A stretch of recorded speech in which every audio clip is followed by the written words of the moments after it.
आज मैं आप लोगों को श्री वाल्मीकि रामायण का बालकांड का 60वां सर्ग सुनाती हूँ, जिसमें विश्वामित्र का ऋषियों से त्रिशंकु का यज्ञ कराने के लिए अनुरोध, ऋषियों द्वारा यज्ञ का आरंभ, त्रिशंकु का सशरीर स्वर्ग गमन, इंद्र द्वारा स्वर्ग से उनके गिराए जाने पर क्षुब्ध हुए विश्वामित्र का नूतन देव स्वर्ग के लिए उद्योग, फिर देवताओं के अनुरोध से उनका इस कार्य से विरत होना है। सतानंद जी कहते हैं, श्री राम महोदय सहित विशिष्ट के पुत्रों को अपने तपोवन से नष्ट हुआ जान महातेजस्वी विश्वामित्र ने ऋषियों के बीच में इस प्रकार कहा, मुनीश्वरों, इक्ष्वाकु वंश में उत्पन्न राजा त्रिशंकु हैं। ये विख्यात नरेश बड़े ही धर्मात्मा और दानी रहे हैं तथा इस मेरी शरण में आए हैं। इनकी इच्छा है कि मैं अपने इसी शरीर से देवलोक पर अधिकार प्राप्त करूं। अतः आप लोग मेरे साथ रहकर ऐसे यज्ञ का अनुष्ठान करें जिससे इन्हें इस शरीर से ही देवलोक की प्राप्ति हो सके। विश्वामित्र जी की यह बात सुनकर धर्म को जानने वाले सभी महर्षियों ने सहसा एकत्र होकर आपस में धर्म युक्त परामर्श किया। ब्राह्मणों, कुशिक के पुत्र विश्वामित्र मुनि बड़े क्रोधी हैं। ये जो बात कह रहे हैं उसका ठीक तरह से पालन करना चाहिए, इसमें संशय नहीं।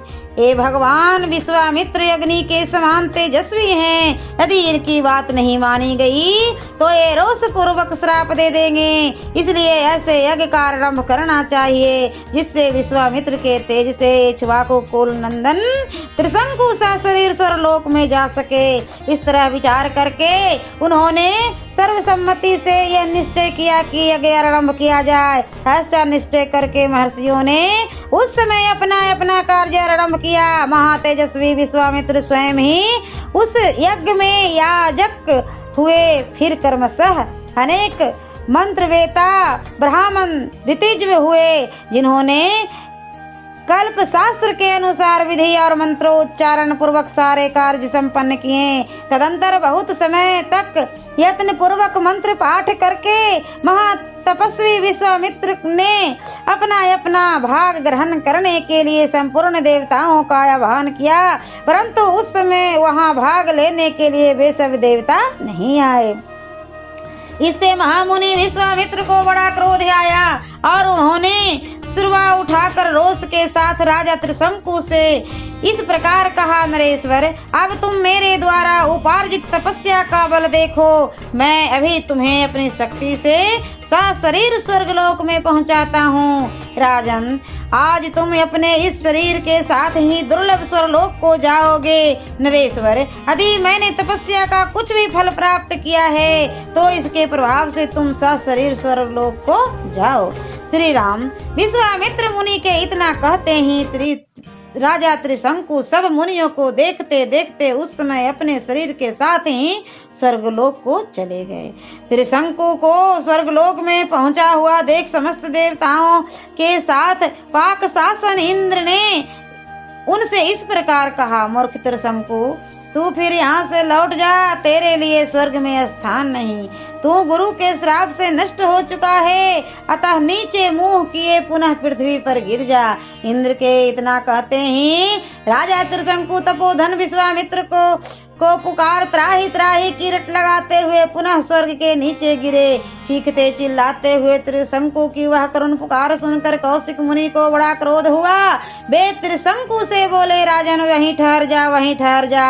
ऐसा कहने पर त्रिशंकु बीच में ही लटक के रह गए। तत्पश्चात तेजस्वी विश्वामित्र ने ऋषि मंडली के बीच दूसरे प्रजापति के समान दक्षिण मार्ग के लिए नए सप्तर्षियों की सृष्टि की तथा क्रोध से भरकर उन्होंने नवीन नक्षत्रों का भी निर्माण कर डाला।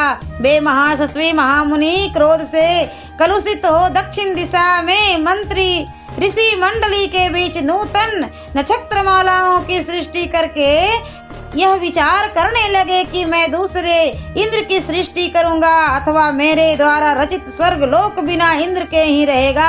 ऐसा निश्चय करके उन्होंने क्रोध पूर्वक नूतन देवताओं की सृष्टि प्रारंभ कर दी। इससे समस्त देवता असुर ऋषि समुदाय बहुत घबराए और सभी वहां आकर महात्मा विश्वामित्र से विनय पूर्वक बोले, महाभाग, ए राजा त्रिशंकु गुरु के श्राप से अपना पुण्य नष्ट करके चांडाल हो गए हैं, अतः तपोधन ऐसा शरीर स्वर्ग में जाने के कदापि अधिकारी नहीं है। उन देवताओं की यह बात सुनकर मुनीश्वर कौशिक ने संपूर्ण देवताओं से कृष्ट वचन कहा, देवगण आपका कल्याण हो। मैंने राजा त्रिशंकु को संदेश स्वर्ग भेजने की प्रतिज्ञा कर ली है, अतः उसे मैं झूठी नहीं कर सकता। इन महाराज त्रिशंकु को सदा स्वर्गलोक का सुख प्राप्त होता रहे। मैंने जिन नक्षत्रों का निर्माण किया है वे सब सदा मौजूद रहे। जब तक संसार रहे तब तक ये सभी वस्तुओं जिनकी मेरी द्वारा सृष्टि हुई है सदा बनी रहे। देवताओं, आप सभी लोग इन बातों का अनुमोदन करें। उनके ऐसा कहने पर सब देवता मुनीश्वर विश्वामित्र से बोले, महर्षि ऐसा ही हो, ये सभी वस्तुएं बनी रहे और आपका कल्याण हो। मुनि श्रेष्ठ, आपके रचे हुए अनेक नक्षत्र आकाश में वैश्वानर पथ से बाहर प्रकाशित होंगे और उन्हीं ज्योतिर्मय नक्षत्रों के बीच में सिर नीचा किए त्रिशंकु भी प्रकाशमान रहेंगे। वहाँ इनकी स्थिति देवताओं के समान होगी और ये सभी नक्षत्र इन कृतार्थ एवं यशस्वी नृप श्रेष्ठ का स्वर्गीय पुरुष की भांति अनुसरण करते रहेंगे। इसके बाद संपूर्ण देवताओं ने ऋषियों के बीच में ही महातेजस्वी धर्मात्मा विश्वामित्र मुनि की स्तुति की। इससे प्रसन्न होकर उन्होंने बहुत ही अच्छा कहकर देवताओं का अनुरोध स्वीकार कर लिया। नरश्रेष्ठ श्री राम तदंतर यज्ञ समाप्त होने पर सब देवता और तपोधन महर्षि जैसे आए थे उसी प्रकार अपने अपने स्थान को लौट गए। सियावरे रामचंद्र की जय। और बाल कांड का 61वां सर्ग में अगले वीडियो में सुनाती हूँ। आप लोग को अगर अच्छा लगा हो श्री राम जी का कथा तो कमेंट बॉक्स में भैया दीदी लोग जय श्री राम जरूर लिखिएगा।